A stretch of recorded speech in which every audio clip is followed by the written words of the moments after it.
Okay. So we'll wait a minute. I can tell that people are joining us now. Sure. You mean they're not watching their TV and Barrett? So is it on TV or C-SPAN or? It's got to be C-SPAN, I guess. Uh, Ooh, we're getting up there, 57. So, hi everybody, while we're waiting, we've gone up to 89. So that'll be curious to see how many of you guys are still out there after our what, Dennis? First three? Is still like right. Yeah. Maybe you can dance the YMCA. That'll scare everybody away.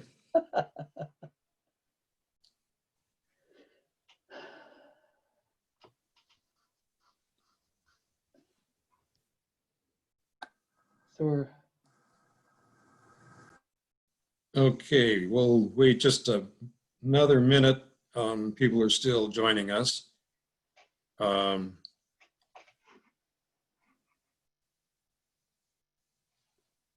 does your artwork behind you, Dennis? Any grandkids?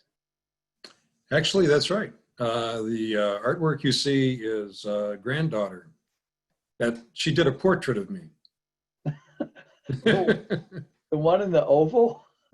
Yes. Yeah, he's a cutie. Okay, well, maybe we'll go ahead and get started. Welcome, everybody. Today we are, as you know from the schedule, meeting with Charles Franklin. Charles is the director of the Marquette Law School poll. He has been in that position for 8 years now. And Yes, before that, he was a member of the University of Wisconsin political science faculty. And besides doing polling, which Charles has become indeed nationally very famous for in recent years, he also has done some amazing scholarship on the law and courts. And I should point out that a major reason why the faculty at the University of Wisconsin was so thrilled to have him join us was because of the pioneering work that Charles did in terms of applying math and mathematical analyses to politics. And obviously, part of that is what he's now doing in terms of dealing with polling. So with that, I am going to click on something which will feature Charles. And Dennis, while you're doing that, I'm going to remind folks that this is Terry, that this again is recording. And so, however, we're not going to probably identify any of you. When you send your questions, I will moderate them and give them to Charles in some sort of sequence. I won't say who they're from in case some of you don't want your names mentioned. Some of you are registered as anonymous, but just so you know, that's how we'll keep it going. Good, thanks. I forgot to include that. Okay, Charles. all right. Well, thank you. And thanks everybody for being here. See if I can get my earpiece to stay in here. So I want to open with 20 minutes or so, maybe 30, on the state of the presidential campaign and what we see in state and national polling recently, and certainly pay a little attention to, I think, the three major crises we face of COVID, the economy, and the Black Lives Matter protests. And I want to bring you up to date about where we see things on this score. And I want to touch before we finish that on where does Wisconsin stand in the national picture? As we all know, the presidential elections depend on the Electoral College, not the popular vote. And so we want to talk about where the Electoral College looks these days and where we might see Wisconsin fitting into that. I'm going to mostly leave time in the last hour for Q&A and to take the discussion where you want it to go. I'm more than happy to talk about polls and how they're done and what the problems are and what the threats are, and for that matter, what the successes are. But I thought rather than give you a purely methods lecture, that we do that better by conversation rather than through my giving a lecture on it. So that's my plan, and here we go. This presidential election in Wisconsin has remained remarkably stable over the last 14 months. All the more striking when you think of the major events that have happened in that period, including an impeachment, a trial, an exoneration, a world pandemic, an economic recession, and now Black Lives Matter protests and police violence against Black people and all people of color in a much more concentrated way than we'd seen it recently. And what am I leaving out? I'm leaving out a Supreme Court justice who's giving, or nominee who's being questioned at a Senate committee today for an appointment less than 25 days before the election. So, not much has happened. But in all of that time, what we've seen is kind of remarkable stability in the state and national polling since, let's just say, August a year ago. About 13 or 14 months. In that period, here in Wisconsin, the Marquette Law School poll has done 12 statewide surveys. We've talked to over now almost 10,000 people. We will pass 10,000 by election day. And over that period of time, President Trump has led in one poll in November of 2019, and we had a tie in February of this year. But Biden has had at least a 1-point edge in all of the other 10 polls. And across that whole period of time, Biden has averaged between a 4 and a 5-point lead. If we narrow the range and look at it since May, and now shift the focus to looking at only likely voters, the people that we're quite certain are going to vote in November. Among those likely voters since May, Biden has led in each of those polls, and the leads have been 4 points in May, 6 points in June, 5 points in early August, 4 points in early September, and 5 points last week in our latest poll.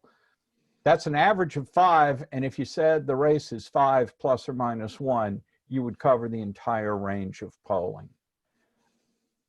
That's pretty remarkable when you think of all the things that have gone on, that the election hasn't moved very much. Now, we'll talk in a little bit about recently in the national averages, we've seen Biden's margin move up by about 2 points or so. If you look at 538, Nate Silver's website, or you look at Real Clear Politics, both of which monitor the polls pretty comprehensively. Both of them show the average going nationally from a Biden lead of about 7.5 or 8 3 or 4 weeks ago to a current average of about 10 or just over 10. I think it was 10.2 last night when I checked it last. A 2-point lead increase may not sound like a huge surge, but it actually is when you think of how little variation we've seen over the course of the year. There is, of course, the open question of whether that surge continues, flattens, or whether it's a short-term bump that will come back to a tighter race here in the last 3 weeks until the election. I think in addition to thinking about the vote choice being stable, both in Wisconsin and pretty stable nationally, it's also worth it to think a little bit about President Trump's job approval over his entire term in office. Here again, we see much less volatility than we've seen for previous presidents. If you look at a measure of the variation in job approval rating in Gallup polls. Trump has the smallest variation in his approval of any president going back to Franklin Roosevelt. And it's not just a little smaller variation, it's a lot smaller variation. The previous record holder was Barack Obama, who was also notably less than the previous presidents, but Trump is considerably less volatile in his approval rating than Obama was. And I want to dwell on that for just a second because I think it's also related to the stability of the vote choice question, but it goes to what I consider an important and fairly urgent matter in American democracy. So we'll talk all the technical details in a little bit, but let me at least get a normative point out now. What we're seeing in the decrease in volatility, or if you prefer, the increased stability of presidential approval measures in the Obama administration and continuing and maybe accelerating in the Trump administration, is that unlike previous presidents from as recently as George W. Bush back to the beginning of polling in the 1930s, we are not seeing a public that responds to good news or to bad news, and they don't they don't reward or punish the president for those good times or bad times in the way that, as recently as the Bush administration, that was clearly the case. Excuse me. Let me clarify the details. In previous administrations, when the economy improved over time, the president's job approval numbers normally rose along with an improving economy. And they rose with partisans of the president's party and partisans opposed to the president alike. To be sure, there was always higher approval from the president's partisans than from the opposition party. Of course, that's always the case. But the trend lines tended to be parallel. So if we go back to the Clinton administration, after a rocky first couple of years in which Clinton's job approval fell off, through the remainder of his administration, we had a period of robust economic growth.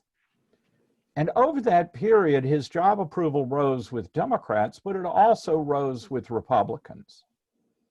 If we go back to George H.W. Bush, in the period of the Gulf War, his approval rating soared with Democrats and Republicans alike. Less so for Democrats, more so for Republicans, but they moved together. Then late in his term, we entered an economic recession, and both Democratic and Republican approval fell off in the latter months of his term in office and began to rise only after the economy turned around. And I could repeat this story for Reagan and Ford and Nixon and Carter and all the way back. Likewise, when international events occur, we see typically a short-term spike in approval of the president by both parties. It may be short-lived, but we do see that responsiveness. All of that responsiveness withered and died in the Obama administration. And whatever is worse than withering and dying, it's done that in the Trump administration. If you think of the situation in the country on the day Barack Obama took office, we were still in the depths of the Great Recession. The economy was way down. Home ownership was in peril. We had substantial unemployment. For the next 8 years, we had steady, if not spectacular in percentage terms, economic growth. And that was true throughout his term. Yet 4 years later, we would see that on the Republican side, voters gave no credit to the improvement of the economy over those 4 years, or indeed in 8 years at the end of the term. Democrats were very positive about President Obama, but they were no more positive about him after 4 or 6 or 8 years of economic growth than they had been when he first took office, holding around 75% to 80% job approval. What's more, when the president accomplished something, in Obama's case, the attack and killing of Hussein Obama, God. Osama bin Laden. Osama bin Laden, yes, it's really terrible. My dramatic buildup, I forget the name of the main character. When the U.S. accomplished that goal, Republicans did not increase their approval of Obama at all. A couple of years later, when we had the rollout of the Affordable Care Act and the online registration for the signature program of the administration, Obamacare, and the system simply didn't work. People weren't able to get on and register for it, and we ended up having to postpone registration deadlines for multiple months before that system was working. Seems to me this is a policy disaster for an administration on its signature issue. But when that occurred, Democrats did not lower their approval of Obama at all. And so what we saw throughout his administration was Republican approval typically at 10% or below, Democratic approval between 75 and 85%, but without very much movement, and only independents moving modestly between the mid-30s and the mid-40s in overall approval. The one caveat to this is, in the last year of his administration, Republican approval did rise a little bit as he was on the cusp of leaving office, so let me at least mention that. When President Trump took office, there was no honeymoon whatsoever. Democrats immediately gave him below a 10% job approval rating. Republicans immediately gave him an 85 to 90% approval, and those two numbers have barely budged over nearly 4 years in office now. Sustained economic growth until this March didn't garner Trump any credit among Democrats, and a variety of policy and implementation flubs didn't hurt him with Republicans. Okay, I'm going to stop, but the point here is that we as a public are no longer responding to the objective improvements and objective failures of our administrations in a way that we manifestly were responsive to those things in the George W. Bush, the Bill Clinton, the George H.W. Bush, and earlier administrations. And if there's an element of democratic control in a Republican form of government, one mechanism there is to give elected officials an incentive to do well and to see good times, because the public will reward good performance and punish bad performance. But over the last two administrations, we've seen that linkage largely disappear, and especially so this administration.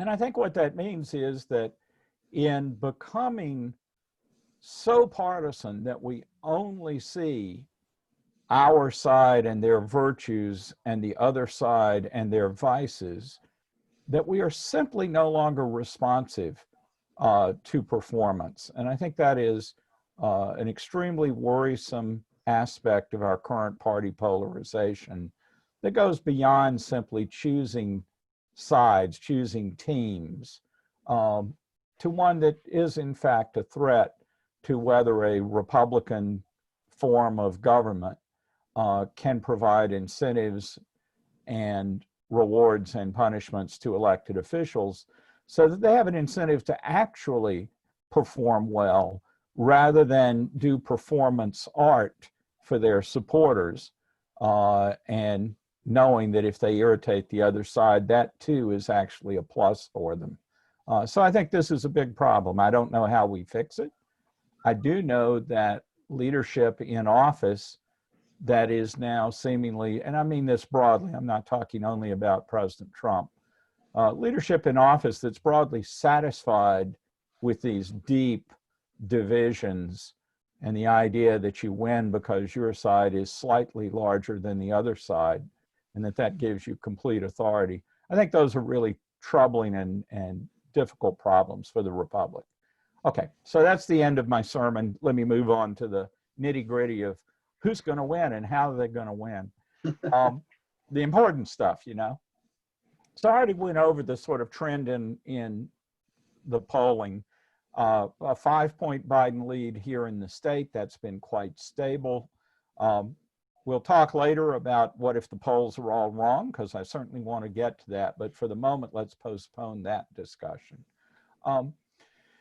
What we also see in Wisconsin is, fortunately, we've had a variety of pollsters from national organizations and here in the state start polling this year. The UW Political Science Department, led by Barry Burden in the Elections Research Center, has become a polling project of Wisconsin, Ohio, and Pennsylvania.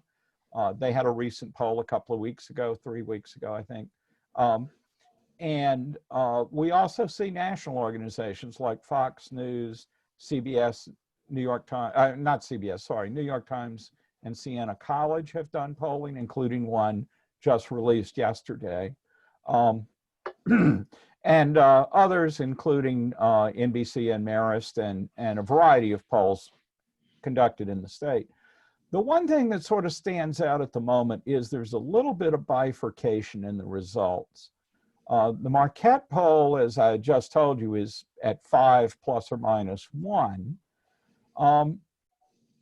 The UW poll was, I believe, at 5 last month. Maybe it was 4, but they were right in the same ballpark as we were. I think Fox was at 8, though. CBS, or I keep saying that, New York Times, Siena, was at 6 recently, but just in yesterday's poll came out at 10. Fox, I mentioned, is at 8. There are a couple of others that are in the high single digits. And then there are these 2 or 3 or 4 of us that are down in mid single digits. And that is something to pay a little bit of attention to, because it shows there's some disagreement about whether the state has moved pretty sharply up to close to a 10-point Biden lead, or whether it's not moving very much at all, which is the conclusion from my data and from several of the other polls. I don't necessarily have a resolution for that, but I do think it's important that when you see one poll come out at 10 and maybe a different poll the next day come out at 5, those aren't necessarily big changes.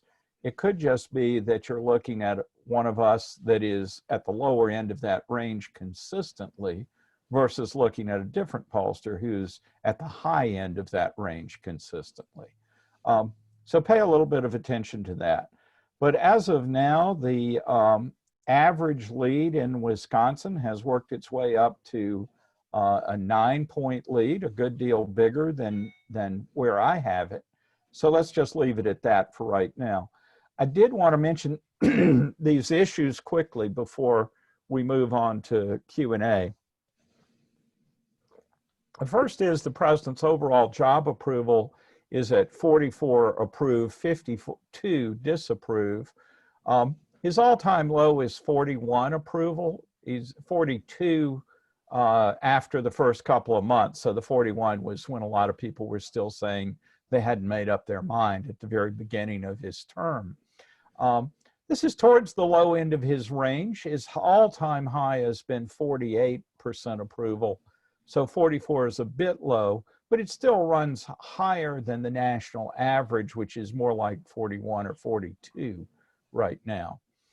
Of the 3 crises, the number 1 approval for the president is on the economy, where he's at 51 approve, 45 disapprove. This has been his strong suit throughout his term. before the pandemic hit, we were at about 55 or 56 approval on the economy. That did fall off, but did not go below 50. And as I say, is at 51 now.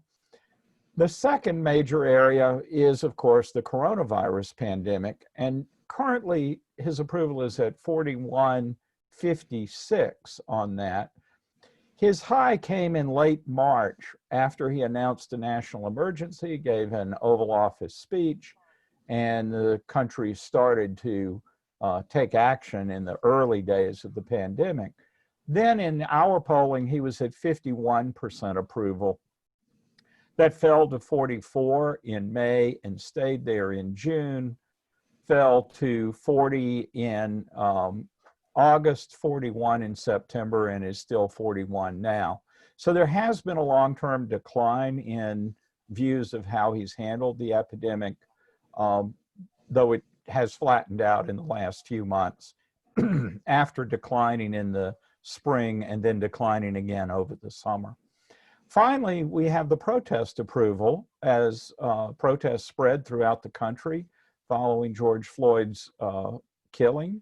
And then, of course, reinforced by Jacob Blake's shooting in Kenosha. Here, Trump's approval has been his weakest area this summer, but also his weakest area throughout his administration. In June, 30% approved of his response to the protests. That was 32 in early August before Kenosha, 36 in early September after Kenosha, and 37 last week, so not much movement recently. In national polling, asking about his handling of race relations or his handling of the current protests, his national approval has ranged between 30 and about 36. And that goes all the way back to the protests in Charlottesville in the summer of 2017 when Klan and neo-Nazi marchers demonstrated there. So this has always been the president's weak spot. Makes it interesting how he has tried to use the protests as a campaign theme, trying to bolster support on something that all of the evidence has shown is not his strong suit. Let me just touch on a couple of final things. The Supreme Court hearings are going on now. A majority say that appointment should wait until after the election, but hardly any surprise. This is deeply partisan. 81% of Republicans think the appointment should go ahead now. 90% of Democrats say it should wait until after the election. Not much change on that point. Public opinion about the Black Lives Matter protests are worth paying a little attention to. Well, they're worth paying a lot of attention to, but I mean in this context. Back in June when they first started, there was a real surge of sympathy and support for Black Lives Matter and for the protests. 61% approved in June. But in early August, again, before Kenosha, that had fallen to a 48-48 even split on the protests. But in early September, after Kenosha, it barely budged 47-48. And this month, again, barely budged 46-47. So I think what we saw was an initial reaction coupled to the video of George Floyd's killing, police actions in the early demonstrations, but also the president's rhetoric with regard to the protests did shift opinion, but it shifted opinion in June and July so that by early August, there was this discernible shift, but very little movement since then. Likewise, support for Black Lives Matter as a movement has also fallen off from 59, but since in June, 59% favorable to the movement, fell off to 49 in early August, but then was exactly the same, 49 after Kenosha, and is at 46 now. So again, a little bit of downward movement, but again, almost all of the movement came over the summer. Just one thing on COVID. Worried about getting COVID. has ticked up and down a little bit as the state has seen surges and declines in cases. But it's still kind of striking to me that it's only about 1 in 5 or 1 in 4 who say they are very worried about the consequences of catching COVID. This latest poll, 27% said they were very worried. That is up 6 points from where it was a month ago. And again, that's reflecting, I think, the surge in cases. But there is an opposite end of this scale, the people who are not at all worried. And that's been consistently right around 20% who say it's not a concern for them. 21% this month, 19% last month. Despite that, big majorities favor a mandatory mask requirement in all public places. 72% favor that, 26 are opposed. And in every region of the state, of the 5 regions we look at in the state, solid majorities of 2/3 or greater favor requiring masks in public places. Here, the partisan split is a little different. While Democrats are virtually unanimous, 98% to 1% in favor of masks, and independents solidly in favor, 66 to 28. Republicans are not, in fact, opposed. They're instead evenly split, 47% in favor, but 49% opposed. So it seems to be a real gap between the rhetoric of Republican elected officials and the actual divide within the Republican Party. Tony Evers' job approval remains above water at 52% approved, 42% disapprove. That's down quite a bit from the huge surge to 65% approval in March at the beginning of the epidemic, but still puts him above water and puts him back approximately where he was in January and February. Okay, so I'm going to stop there and move on to questions. Oh, I'm not quite going to stop. I did promise you the Electoral College. Let's look at that. If we go back 4 years, as you remember, President Trump was elected on the basis of 3 critical Midwestern states, Wisconsin, Michigan, and Pennsylvania, which together gave Trump a margin of just 77,000 votes, 23,000 here in Wisconsin. All 3 states decided by less than 1 percentage point margins, and all 3 states a big surprise on election night, as polling had shown Clinton leading in the 3 states. Here's the challenge to the Biden campaign. If no other state changes its vote from 2016, Biden must win Pennsylvania and Michigan and Wisconsin. He has to sweep all 3 to get to an Electoral College majority. Until this year's election campaign began, based on 2018, most handicappers thought Pennsylvania and Michigan had moved more in a Democratic direction and Wisconsin somewhat less. So that made us look very much like the tipping point state. In the polling that we've actually seen this fall, Pennsylvania had been looking like actually the closer state, with Michigan the most solid lead for Biden, then Wisconsin, then Pennsylvania. Polling over the last week or so suggests that Pennsylvania and Wisconsin are at basically the same point.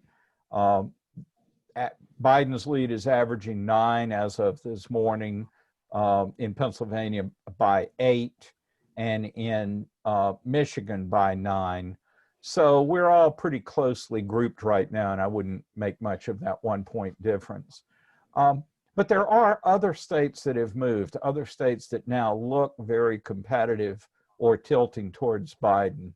And that does change the electoral map in terms of which state is likely to be pivotal. Probably the most important is Arizona, because there we've seen a pretty consistent Biden lead of 5 points on average. Also a Senate contest with the Democrat even further ahead. And so those two races reinforce each other in Arizona. Arizona has one more electoral vote than we do. So if Biden should lose Wisconsin but gain Arizona, he would actually make up for the electoral vote that he would lose from us. So that is another path to victory, substitute Arizona for Wisconsin. Then we get to two very close states historically, Florida and North Carolina, both a little bit bigger. In Florida, we're seeing an average Biden lead of 5, and in North Carolina by 4. That would be unusual for Florida. I've been joking that every election since 1790 has been one decided by less than 1 point in Florida. And it sure seems that way. Those of us that lived through the 2000 election can certainly still occasionally have nightmares about that. So I'm not sure if I believe that anybody's going to win Florida by 5. But it's important that Biden has had a pretty consistent lead there because there's so many electoral college votes in Florida. Florida plus any one of the other states I've mentioned would give Biden an electoral college majority. So it really opens the number of paths that could produce a Biden majority.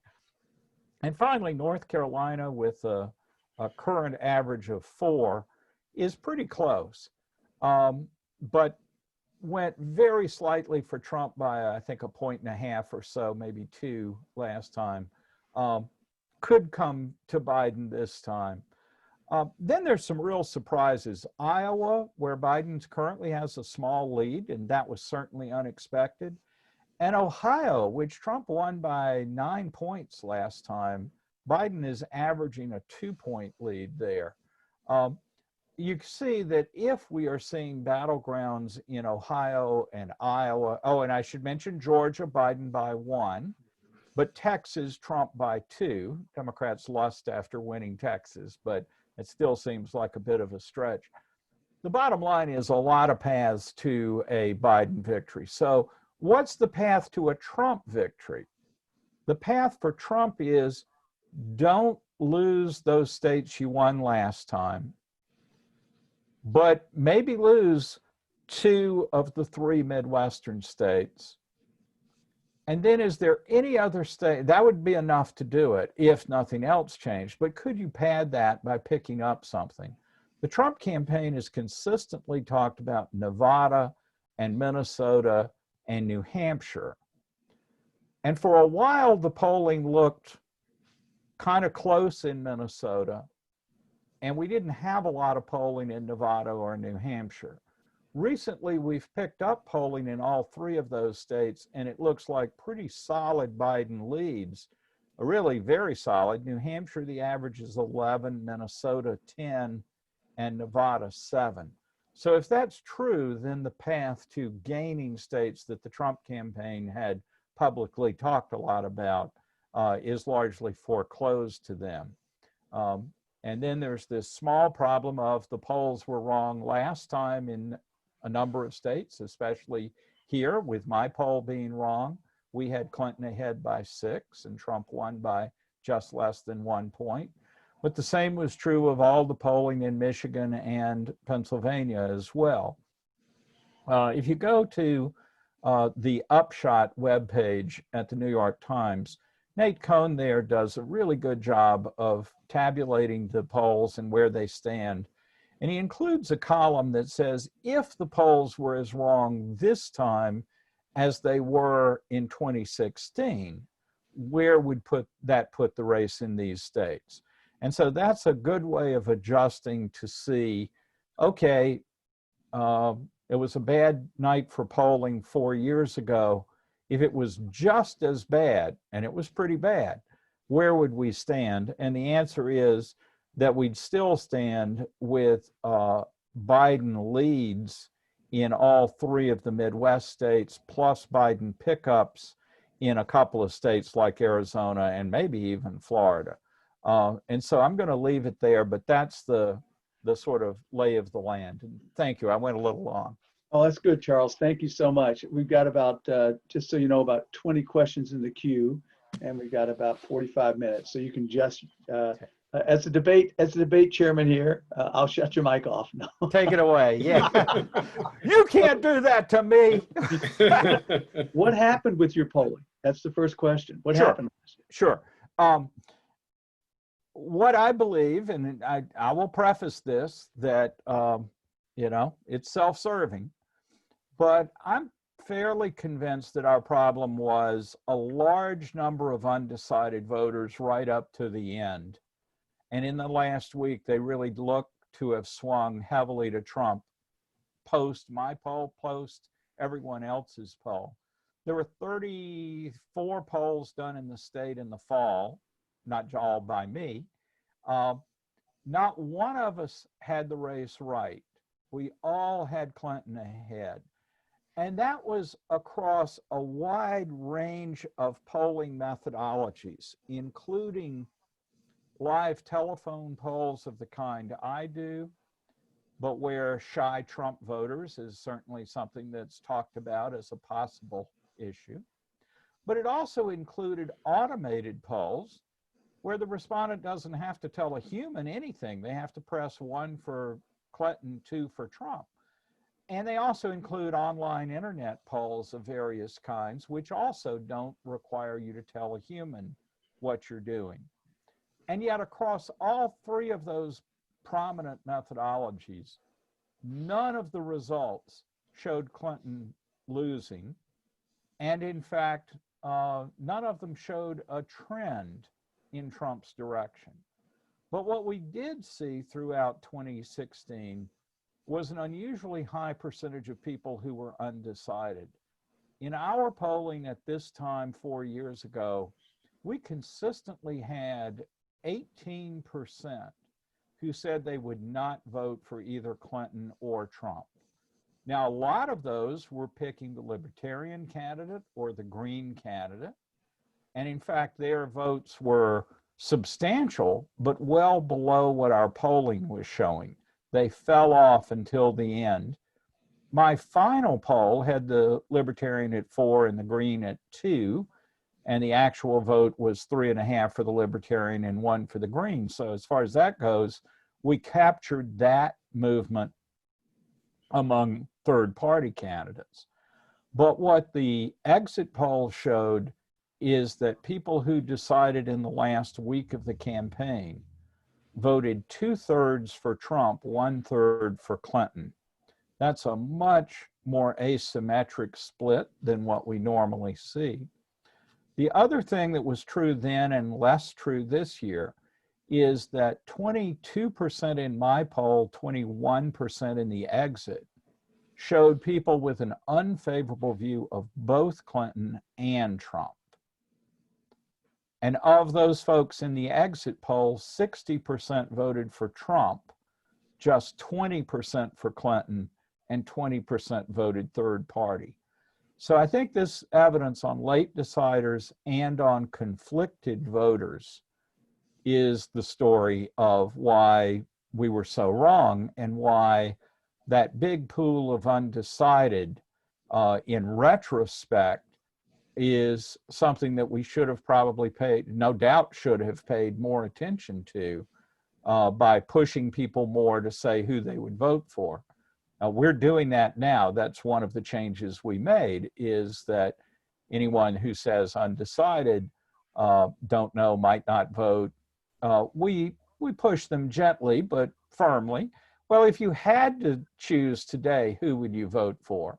For better or for worse, this year, when pushed that way, about equal numbers pick Biden and Trump.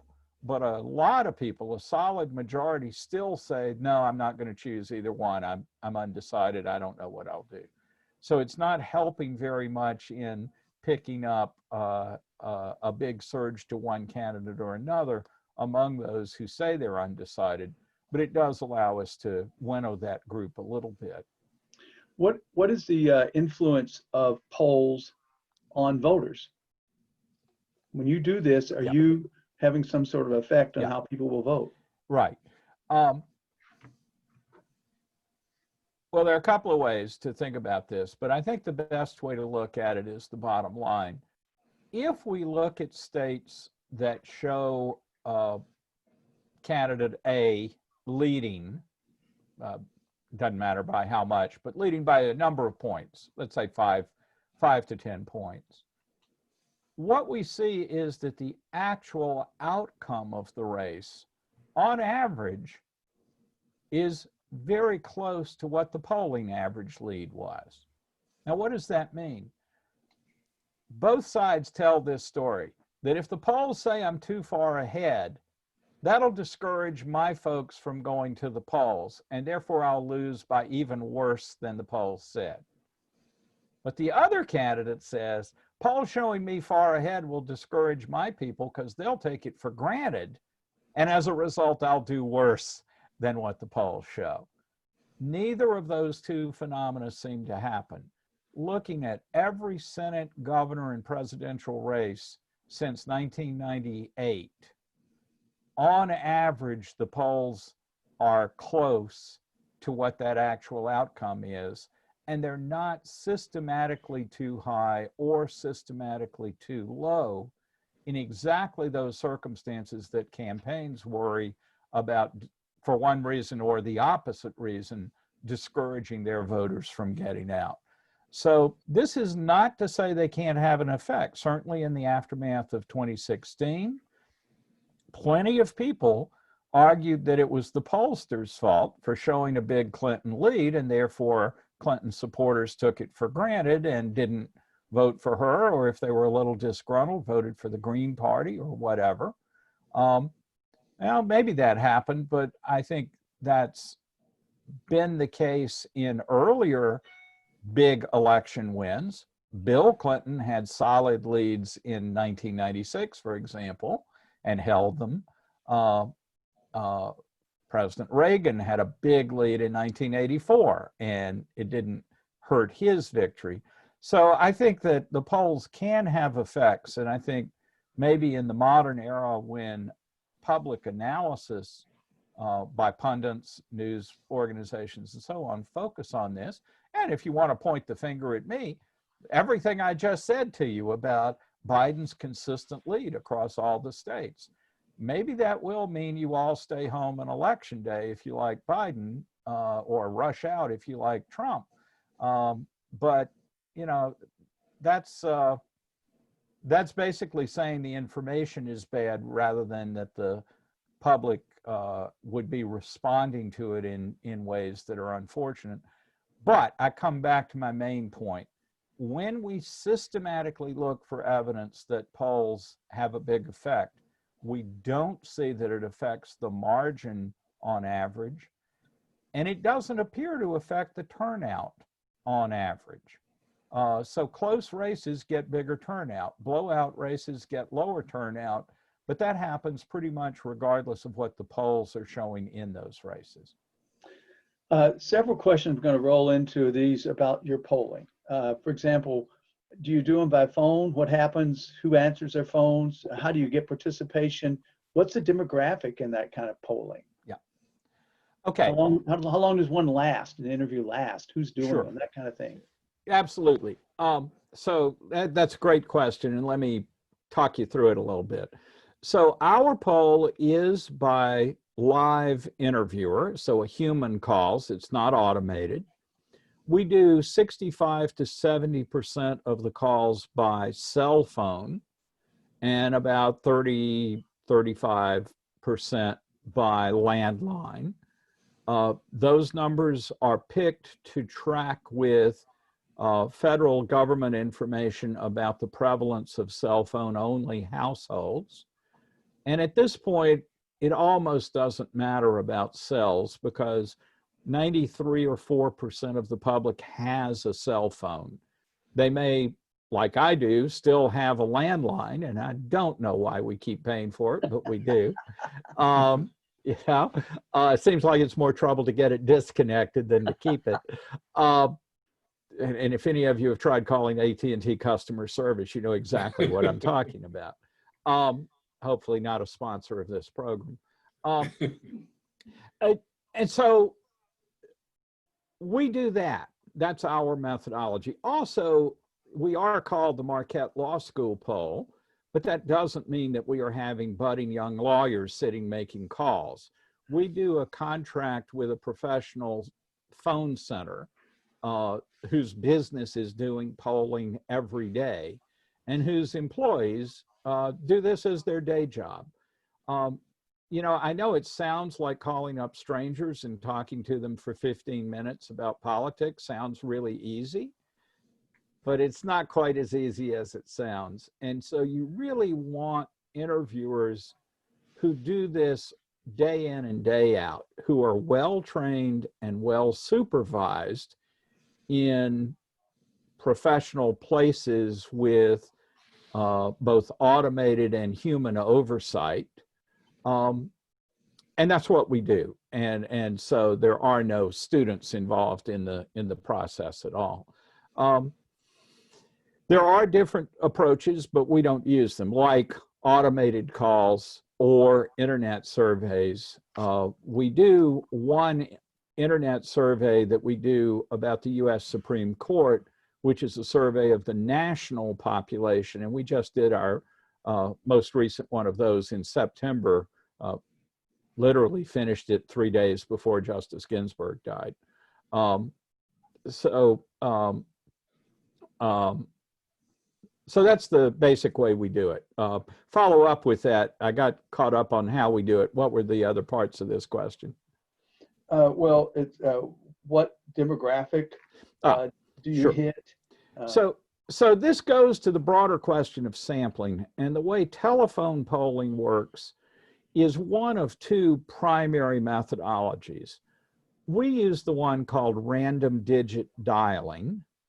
The other is sampling from a voter list, and I'll come back to that in a second. Random digit dialing is the classic method of doing telephone polls. We get a list of every area code and exchange in the state, so 608-238. That's easy to get, that's trivial to get. And we get that for both landlines and cell phones, so there's really no difference in sampling between those two types of telephone. You then generate a final 4 digits, 0000 to 9999, with every one of those 10,000 numbers having exactly the same probability of having been chosen. So you randomly select an area code in exchange, you randomly generate a 4-digit number, voila, you have a telephone number and you dial that. That method gives every number in the state, landline or cell, an equal chance of having been selected into the sample. And that's critical because that's where the science of and statistical theory of random sampling comes into play. We don't know anything before we call you except your telephone number. But because of this process, we know that everyone in the state has exactly the same chance of being selected.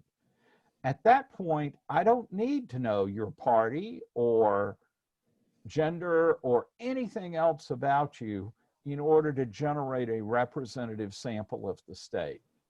Now, there are complications. Younger people are harder to get hold of. Highly educated people are easier to get hold of. And so we then do an adjustment for that survey non-response. To give you an example, typically people 18 to 29 are right about 16% of registered voters here in the state. We will typically in a survey get 8 to 10% of the sample will be people in that 18 to 29-year-old range. So we know we are underrepresenting younger voters in the raw data. We then weight the data so that the weighted sample, 18 to 29-year-olds, are again 16%. What we know from the Elections Commission data of registered voters, what the correct percentage of 18 to 29-year-olds are. Likewise, folks my age are more likely to be available and agreed to an interview. And so we weight them down because otherwise they would be overrepresented. The end result of this process is that the weighted data takes account of the easier to reach and the harder to reach populations and adjusts for that on the basis of age, sex, marital status, region of the state, and level of education. And so our final weighted data will almost exactly match those data that we know from census, what the correct values are. And random sampling provides equal access to everyone to being invited to participate in the poll. And then due to non-response, we make these weighting adjustments. Wow, that is interesting. Thank you. Several questions around, we understand what you've done to account for the shy Trump voter and the undecided here. And I think you said it, or Dennis said it before, we're down to about 9%. What happens with the shy Trump voter and the undecided? What's going on nationally with the undecideds? Yeah, nationally, undecideds are also about half of what they were in 2016. So this is a phenomenon we're seeing nationwide. And I should be clear, the undecideds are down before we push people for which way they lean. And then when we push them to lean here in the state, that doesn't reduce the undecideds a whole lot because, as I said, about 60% still say they're undecided. But now that's 60% of 8 or 9%, so we're under 5% that remain undecided, whereas in 2016, as I said, we were a good deal higher than that. Nationally, we're seeing much the same. I think one obvious reason is we have an incumbent president running for re-election. We've seen him in office for 4 years. A lot of people really love him. A lot of people really hate him, but almost nobody can say, wow, he's a business guy and on TV, and I think he might be a good president. I think I'll take a chance, or I think I won't take a chance. In 2016, you had to guess what kind of president Donald Trump would be. Now, nobody has to guess what kind of president he will be over the next 4 years compared to where we were 4 years ago. So I think it's perfectly reasonable that we would see a lot less indecisiveness. There is a point also that certainly the Libertarian candidates were both former governors for president and vice president, better known, more experience in office 4 years ago than this year, with Joe Jorgensen, who's not held public office, at least as far as I know. And likewise, the Green candidate was a repeat player last time. She didn't get a whole lot of vote, but that's not on our ballot this time. So I think that part of it also reduces things and reduces the uncertainty some. I want to come back to for a second because it plays into the answer here. I mentioned before that I use random digit dialing as the sampling method. Something that campaigns use and an increasing number of media and public pollsters use is sampling from the voter list. State voter registration information is public information, and various states make it more or less accessible. Wisconsin makes it horribly inaccessible. But there are commercial firms that specialize in collecting that registration data from states, updating it with phone numbers, email addresses, sometimes a variety of other things as well. And that allows pollsters to call numbers that they know are registered to vote because they're on that voter list. That is a big advantage in part because what's on your registration? Your home address. You know exactly where that person lives. And so you also know exactly which county they live in, which congressional district they live in, which school board district they live in. All of that is information from the voter list that I don't have, and it really does not do much good to ask a respondent, tell me, which state assembly district do you live in? Most people don't have any idea what the district number is. Most people don't know the name of their representative. So that's a big advantage of list-based sampling. List sampling also tells you not how you voted in the past, but it tells you how many elections you voted in. So did you vote in 5 of the last 5? You're pretty likely to vote this time.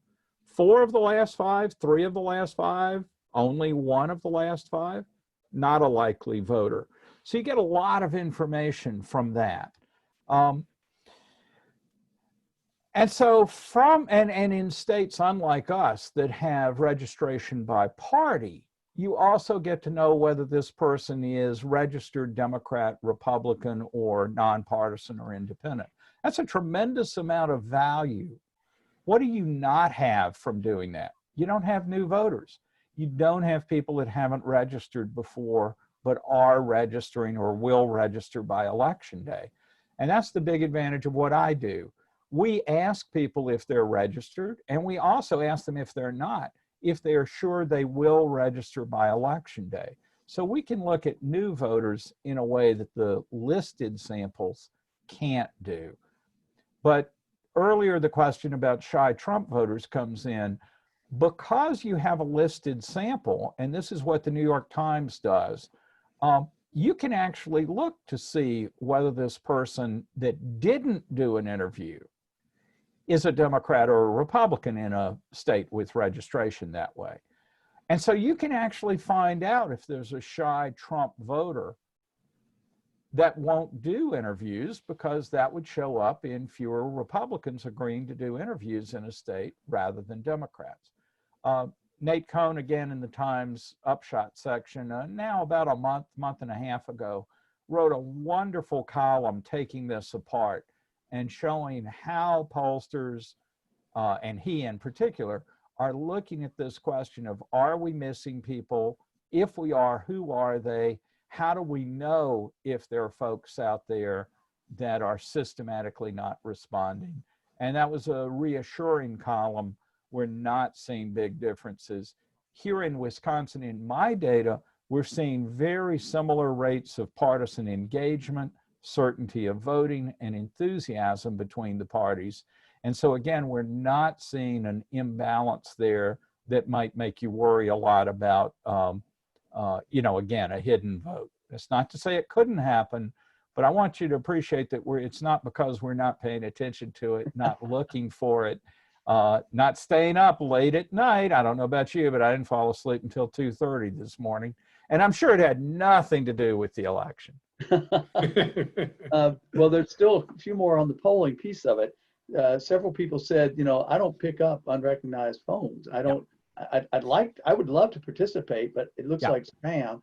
And one of them says he wants to know, particularly, do you ask about religion? Yes, we do both of those things. Or we ask about religion, and we'll keep calling you. This is a big issue, and it's not. I don't mean to dismiss it in any way. In fact, it's one of my biggest headaches. Over 90% of the calls we place will not be answered. And so that is exactly what you're talking about. Wow.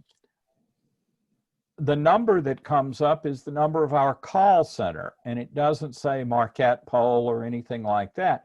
That's deliberate, though, because I need a random sample of people. The worst thing that could happen would be if people that like the Marquette poll were more likely to respond than people that hate the poll. It would also be bad if people that hated the poll were more likely to pick up. But either way, I want you to pick up the phone blind to who's calling. The price of that, of course, is that people that, screen their calls won't be interviewed unless they pick up. What's surprising, though, is that we do call back up to 6 times over the course of a field period of 5 days. So we're trying different days and different hours to catch people at home. And you'd be surprised at how many people pick up on the 3rd, 4th, or 5th call even. That shows that while many of us screen our calls always, a lot of us don't screen them every single time. And it's sort of episodic. So we do pick up people. But the most important thing from my point of view is that Democrats and Republicans alike hate scam telephone calls. And so there's not, in this polarized world, a divide in partisanship in terms of who's willing and unwilling to pick up a call. So it is a big issue. I'm not diminishing it, but telephone response rates have fallen dramatically over the last 30 years as first answering machines and then voicemail and now caller ID have become nearly universal. And as telemarketing initially, but now overwhelmingly scam calls of some kind are dominating the phone system. So this is a big problem for us, but the accuracy of polls, 2016 notwithstanding, has actually gotten a little bit better over the last 20 years rather than worse, even as response rates go down. And again, that's because we're not seeing a partisan balance in who answers. Little bit about the election coming up. So we had the Comey October surprise. I'm not sure whether you polled after that or not, but also, are we going to have a Barr October surprise, and how will you poll for October surprises? Sure. Comey's letter came out on the Friday that we were in the field from Wednesday to Monday. So it came out kind of in the middle. In the immediate aftermath, we did see a little tightening of the race in interviews Saturday, Sunday, and Monday night. But we still had Clinton ahead on just those nights, and we had her ahead by a bit more before the letter came out. We had seen a similar thing happen 3 weeks earlier when the Access Hollywood video came out in the middle of our field period. And in that earlier event, we saw Trump's support drop precipitously after the video came out in the last 3 days of interviewing.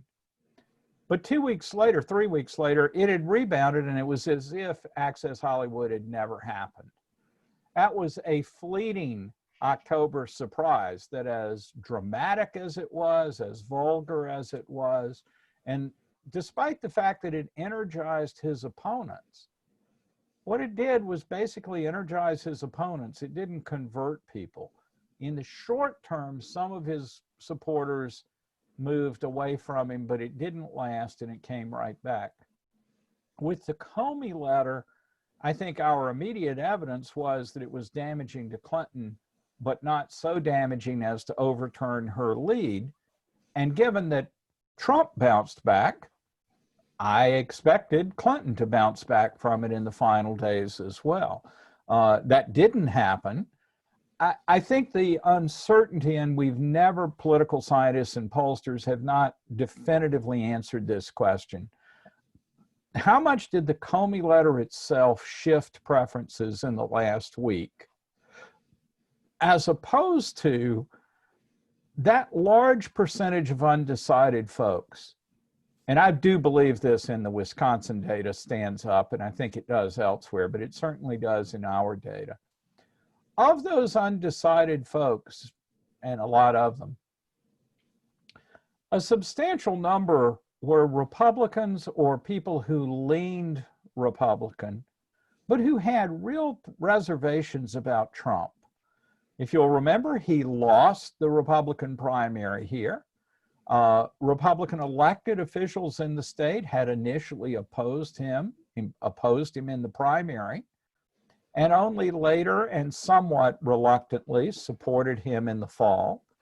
Paul Ryan pulled back from him, for example, after the Access Hollywood video. So I think there was a lot of reason for reluctant Republicans to look for an alternative late in the campaign. They had been saying undecided. They'd been thinking about libertarian vote instead. But I think what happened in the end, and I can't tell you how much of this was the Comey letter itself versus simply, okay, fish or cut bait, you've got to choose.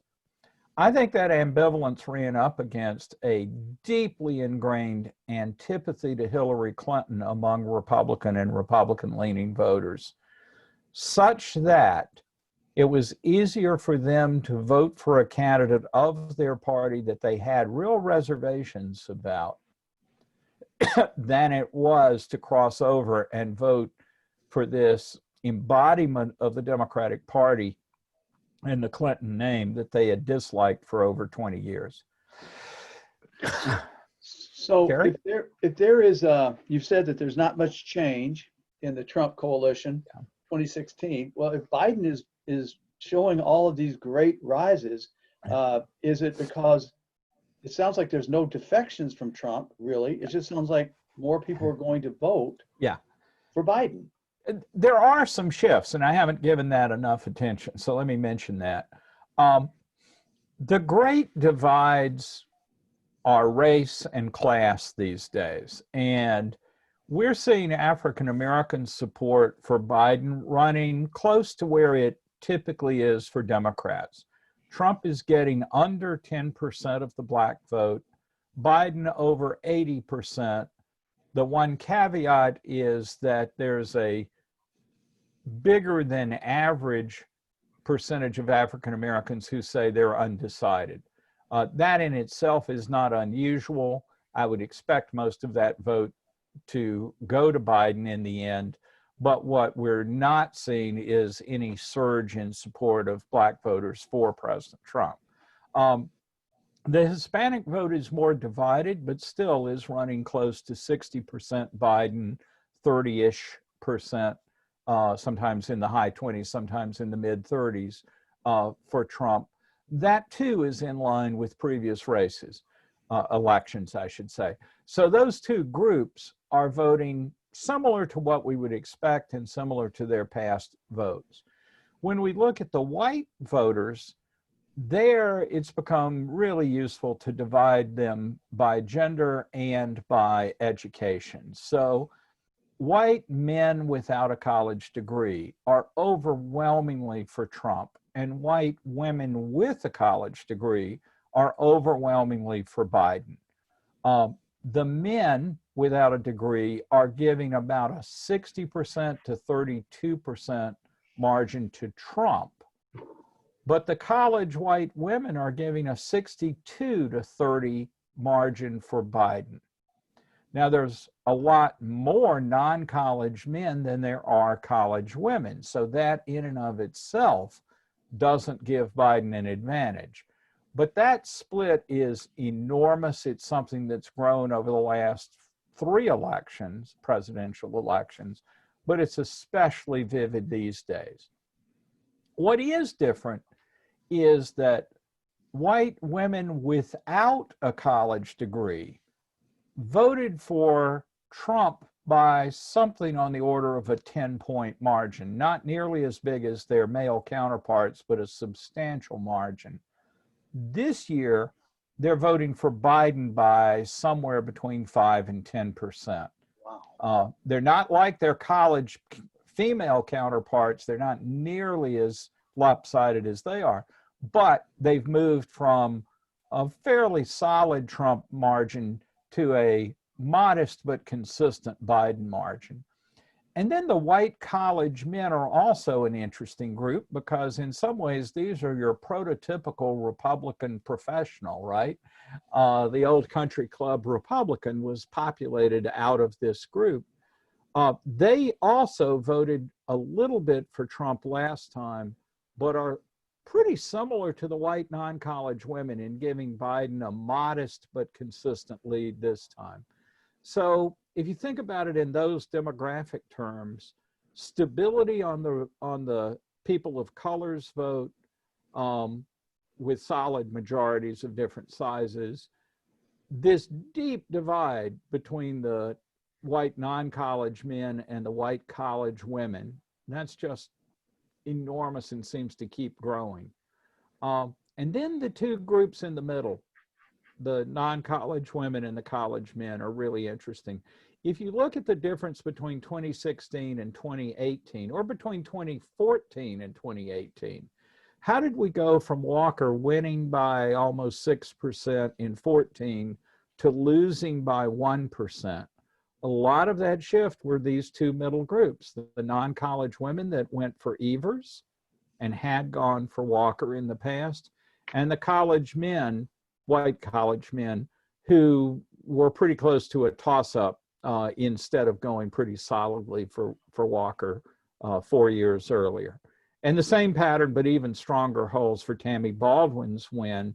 Of course, she won in a veritable blowout by 10.9 percentage points. So she brought a lot of strength from the non-college women in particular. So I think these two are kind of the swing groups that we're looking to today. And you can see that in their support for Biden this time versus support for Trump last time. Do you expect there to be a record national turnout? I think so, but I still remain troubled about absentee ballots and whether the flow of them will be as large as we expected. I think we are seeing disqualification of absentee ballots at a level that's concerning, and especially in the South, where we know the race of the voter. We're seeing Black absentee ballots being disqualified at double or triple the rate of white ballots being disqualified. I think this is deeply concerning. It certainly speaks to simply the way we make it complicated, that people who don't do this sort of stuff before are at a real disadvantage. In Pennsylvania, there was a case just in the last week or two about whether your ballot has to be inside an inner envelope and inside the mailing envelope. And I believe the holding is that if it comes without the inner envelope, the entire ballot is disqualified. But that seems like an awfully easy mistake for a naive person who's never voted this way before, to say, okay, I've got two envelopes here, but I don't know why I need the inner envelope. I'm just going to put my ballot in the outer envelope and sign it appropriately on the outside and send it in. But under the current rules, some of those ballots are now being disqualified.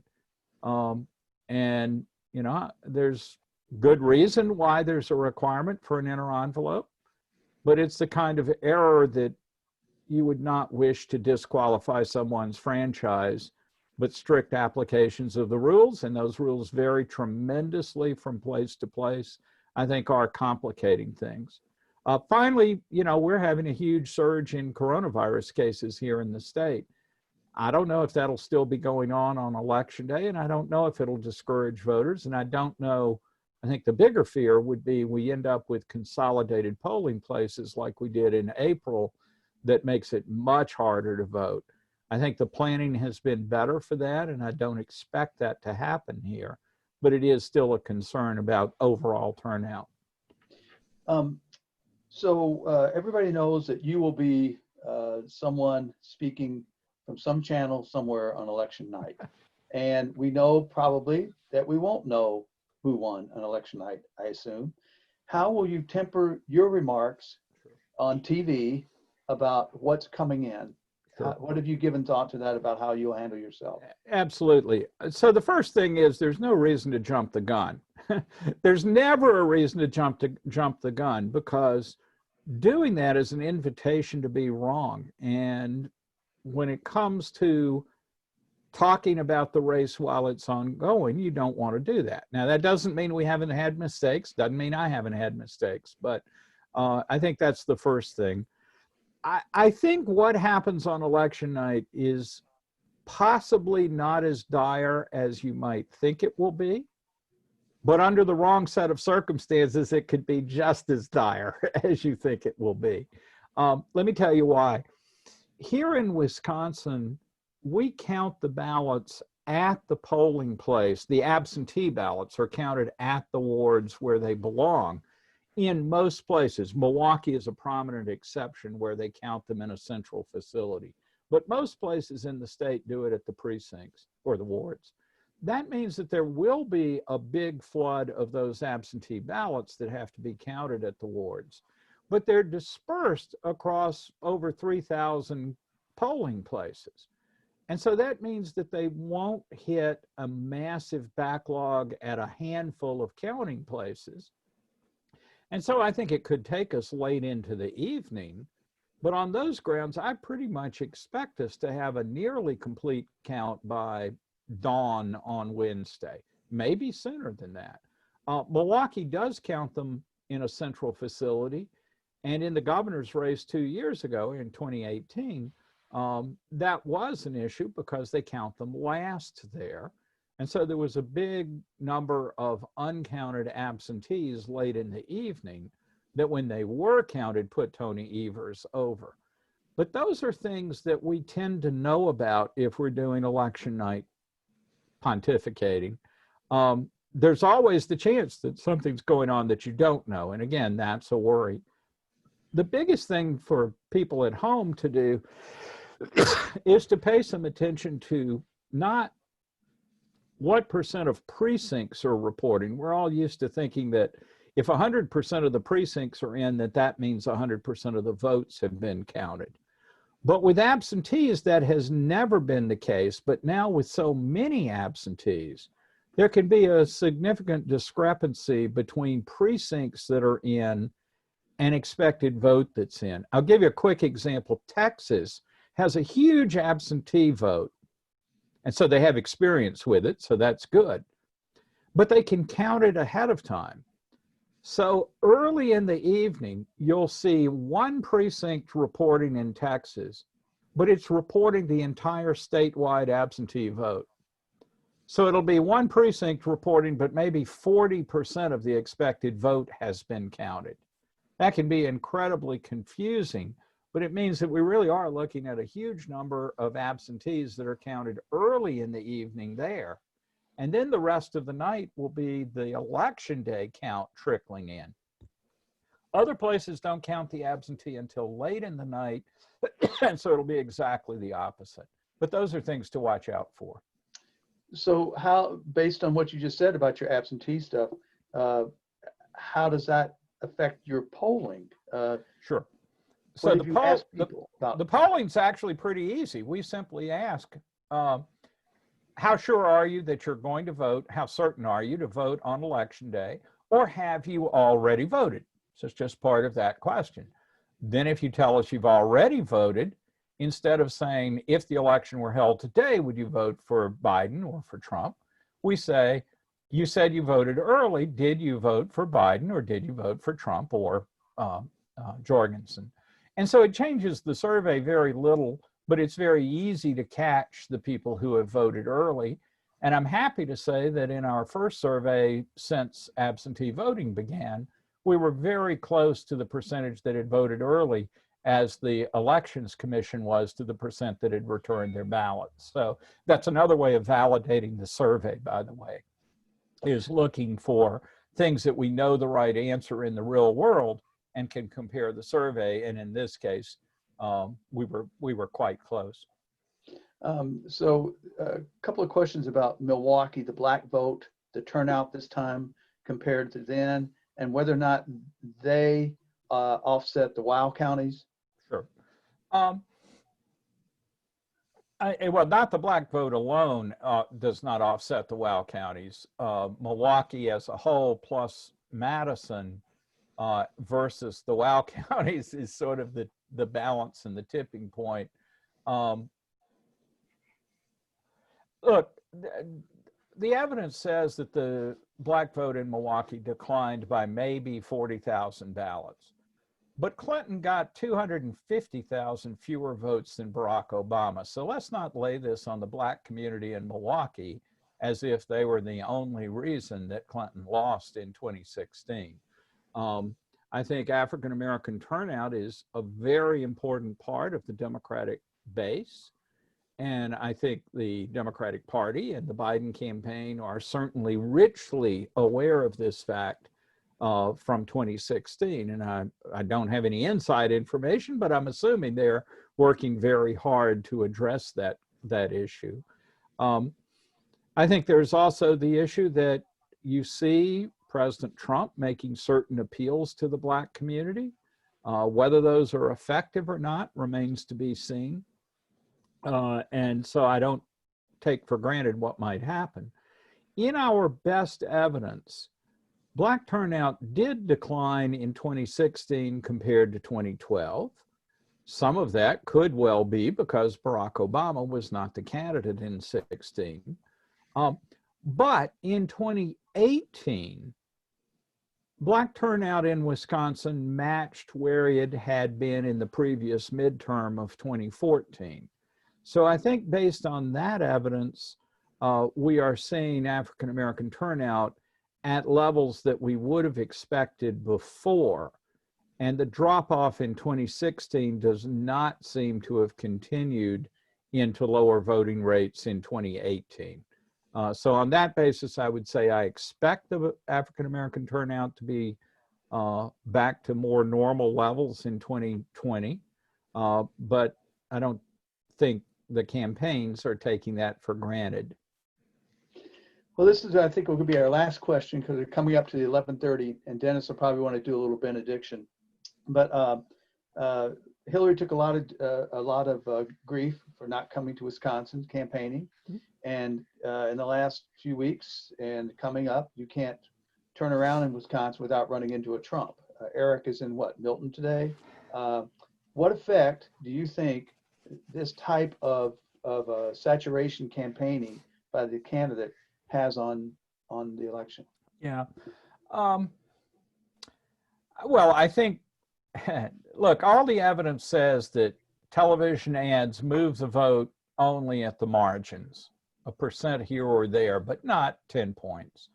Likewise, candidate visits and campaign events have modest effects, and under the current circumstances, it's really hard to know whether the past is any kind of guide.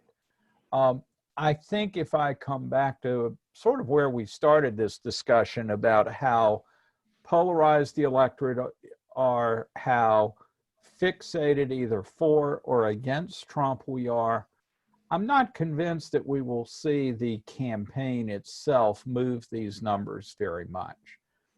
Nothing else has moved them very much over the last year. I don't know why candidate appearances or advertising are likely to fundamentally shift things. I do think there's uncertainty about turnout and whether we might see an unexpected difference in turnout.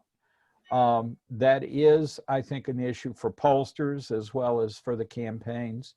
The Trump campaign has talked a good game that they are going to mobilize people who've not voted before, but who are in fact sympathetic to Trump.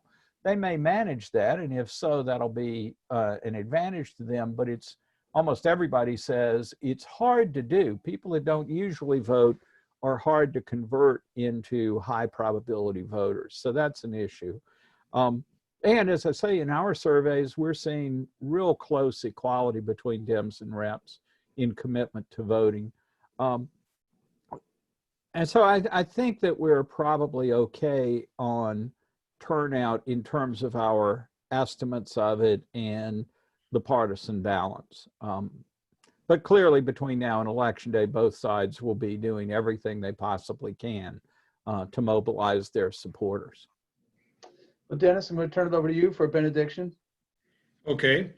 Well, thanks very much, Charles. We really appreciate your insights and all the time that you spent with us. You're good. So thanks again. Well, thank you. I appreciate it. It's good to see you again. And next week, we'll be having a discussion with Representative Mark Pocan. So hope we see everybody next week. Have a good one. Thanks, Charles. Thanks, everybody. Thank you all. Appreciate it. Thank you. Take care.